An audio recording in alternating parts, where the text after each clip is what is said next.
হোঁপাগুলোকে ভালো করে ছাড়িয়ে নিয়ে চামচ করে এবার বড়িতে গোল গোল করে কেটে নিয়েছি।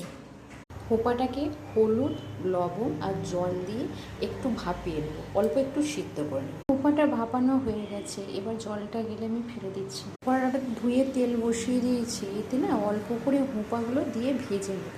এরকমভাবে অল্প অল্প দিয়ে ভেজে নেব।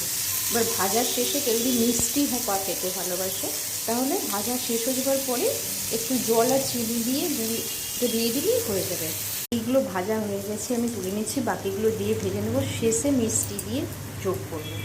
এই হোঁপাগুলো ভাজা হয়ে গেছে, এর মাঝখানটা আমি একটু ফাঁকা করে একটু জল দিয়ে দিচ্ছি, অল্প চিনি যোগ করে দিলাম। হোঁপাটাকে সিদ্ধ করে জল না গেলে ফেলেও শুধু তেলেতেও ভাজা যায়, কিন্তু সেটা একটু দেরি হয়, আর এতে একটু তেলটা কম লাগে, আর ওটাতে তেলটা একটু বেশি লাগে।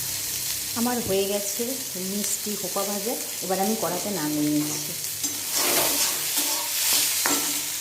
এই দিকটা হচ্ছে মিষ্টি দেওয়া হোঁপা ভাজা, আর এই দিকটা মিষ্টি না দেওয়া হোঁপা ভাজা।